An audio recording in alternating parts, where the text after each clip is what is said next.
Hey everyone, it's Jen Coyle. In this week's tutorial, I'm going to show you how to digitize and vectorize brush lettering for watercolor so that you can get a really nice, clean, vectorized image, and it'll be able to be scaled up and down and to whatever size you need, because once an image is vectorized, that means that it won't lose quality if you scale it up. So I've gone ahead and hand lettered this quote. First we're going to clean it up in Photoshop, and then we're going to bring it into Illustrator and vectorize it and put it on a black background or a dark background so you can see how clean the watercolor brush lettering can be. So here's the sketch cleaned up in Photoshop. I'm actually going to close this out, and here's the original scan. So this is just scanned in using my Canon scanner, so it's pretty rough. What I like to do is just go ahead and hover it so it takes up the whole window, and I'm going to go ahead and zoom in a little bit here so I can see the background of the paper. I'm going to hit the eraser tool, which is E on the keyboard, and I'm just going to make sure to get a little swatch of white background so I can see what happens when I go to my levels palette. You'll see what this does in a second. If for whatever reason this doesn't show up white, you can also just take the brush tool and make sure your color swatch is set to white and just kind of paint over it just so you have a white swatch there for reference. Now what you're going to do is hit Command or Control L on your keyboard for the levels panel. What you want to do when this panel is up is take the rightmost slider and take this and click and drag and slide it to the left until the background disappears into that white swatch that you created. In previous tutorials I've talked about the white eyedropper tool, but because I don't want to change the color of the watercolors, I'm just going to use the slider here and it'll give a better representation of the watercolors. When you're happy with your results, go ahead and click OK. And you can hit Command or Control 0 to view your entire artwork. This is a great time to go in and clean up your artwork. There are some doodles that I made on the side here that I don't actually like. I'm going to go ahead and zoom in here so I can show you what I mean. I went ahead with silver pencil here, but I ended up not liking it, so I went back with gold pencil. So I'm just going to take my eraser tool, which is E on my keyboard. You can adjust the size by using the left and right brackets. And I'm just going to go ahead, see if that happens with the eraser tool. Just switch it around so your background is white. And I'm just going to go ahead and clean this guy up a little bit here. Remove this. Kind of scan around my artwork and see what else needs to be cleaned up. Sometimes my scanner is a little dirty because I am impatient and don't clean up my scanning bed from previous watercolor scans. There's a little dot there. Just clean these up a little bit more. Okay, that looks pretty good, and hit Command 0 on my keyboard again. So now this is ready to bring into Illustrator. So I'm going to hit Command A on my keyboard to select everything, and then Command C on my keyboard to copy it. Let's go over to Illustrator. I'm going to go ahead and close out this document and create a new document by hitting Command N on my keyboard. And because this is going to just be a digital project, I want my color mode to be RGB and my raster effects to be 72 ppi. For screen resolution. The artboard size doesn't matter too much, as you can change that later, but I'll just leave it at 1080 so I can share this easily on Instagram. Go ahead and click OK. And now with the new document, go ahead and hit Command V on your keyboard to paste in your artwork. So from here, you need to have your image trace panel up. So if you don't have that up, go to Window, Image Trace. If you're using an older version of Illustrator, make sure to look for the Live Trace panel. So I have my artwork selected, and you can see that by the blue box surrounding it. So with the image trace panel, I want to choose a preset. The best preset to use is High Fidelity Photo, and I'll show you the difference. But for this tutorial, I'm going to show you both the High Fidelity Photo and 16 colors. Depending on your computer and your processor speeds, it might be better for you to use one or the other. But I'm going to go ahead and use High Fidelity Photo first. So I'll just go ahead and click that. Let it load, and we'll come back. The image trace function has gone ahead and vectorized everything, so if we zoom in really close, we can see that everything is really accurate to the watercolor texture. So that's pretty cool, but if you also look, there are nearly 2,000 colors created from this effect. So maybe we don't want to do that simply because it would cause our computer to slow down or something like that, but let me show you the difference. I'm going to change this over to 16 colors. Let it calculate. Make sure you have preview selected, and depending on the number of colors it's calculating and all the pixels it's calculating, it'll take a certain amount of time. So just be patient with your computer. So this is digitized with 16 colors. You can see how you lose a lot of detail here. So it really depends on what kind of look you're going for. Now keep in mind that we're also zoomed in 254%. So maybe your artwork won't be viewable at this size. But at the same time, if you were ever to expand this up so that you have a extremely large print of this, those blotches would be visible. Maybe 16 colors would work for you, maybe high fidelity photo would work for you. You can also just expand the number of colors within each panel, so whether you have 16 colors or high fidelity photo chosen for your preset, you can play around with that. So I'm actually going to go somewhere in the middle here. I'm just going to drag the colors up to 30 and let it calculate.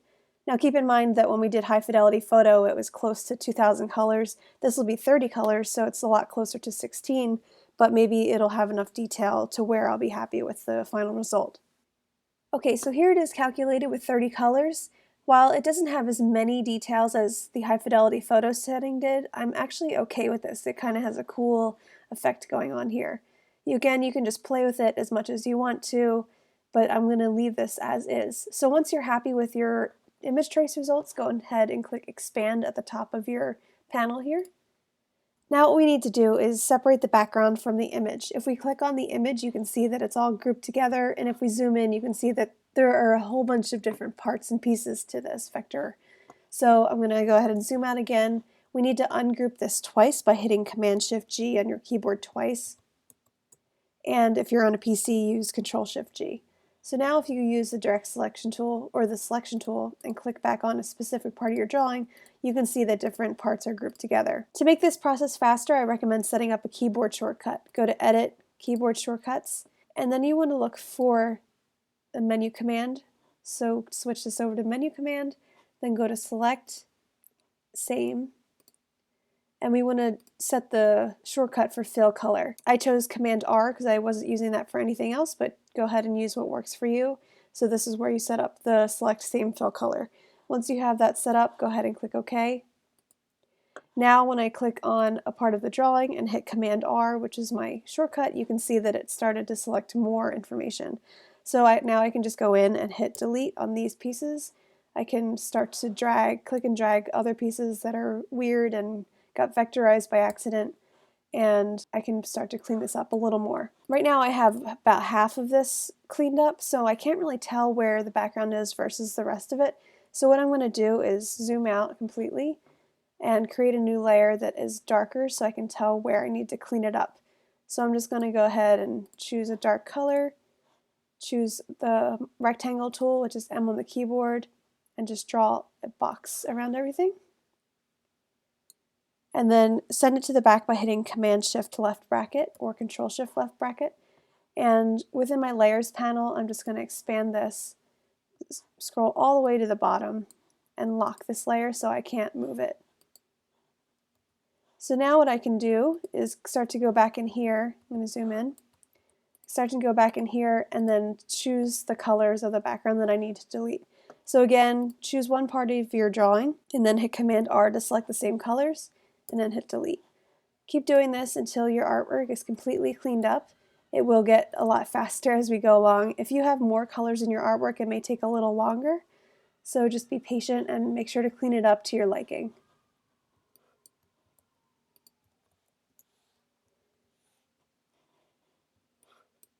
But this is actually looking pretty good. Yeah, I like how this is looking. Good. So once you're happy with the cleanup, go ahead and hit Command-0 on your keyboard.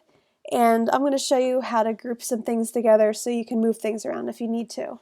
So go ahead and zoom in on a part of your drawing and hit Q on the keyboard. This is going to be your lasso tool, so you can carefully click and drag a amorphous shape around each word so you can group them together. So just click, drag, and then you can see that it's selected. Hit Command-G on your keyboard to group that together. Now if you click off of it and back on, it's just one piece, which is great. Without them grouped, you can see that there are multiple blobs of color that make up a word, which would, if you tried to move this, would hurt your overall artwork. So hit Command-C to do that. So I'm just going to go ahead and group everything together and then come back.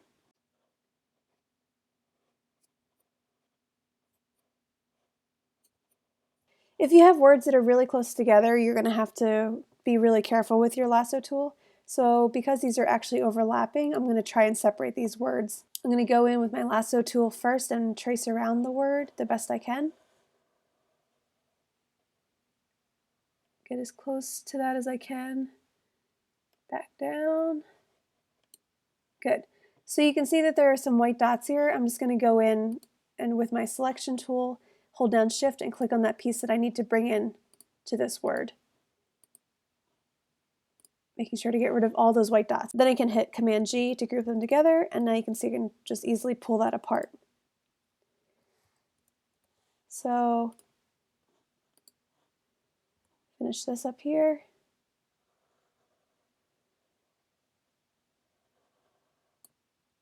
Group that together. This is good. Group these ornaments together too. And I actually want to rotate these a little bit so you can clean up your artwork as needed.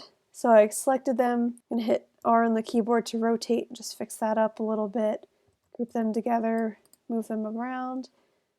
I'm gonna rotate this one too. Good. And I'll group these together.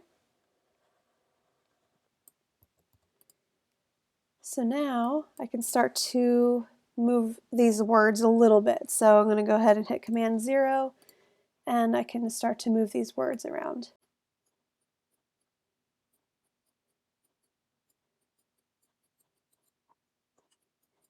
That looks really good. I'm really happy with the end result. I might not keep this dark background because I don't tend to like darker backgrounds, but you can see that you can easily just check your work with a dark background to make sure that your letters are cleaned up properly.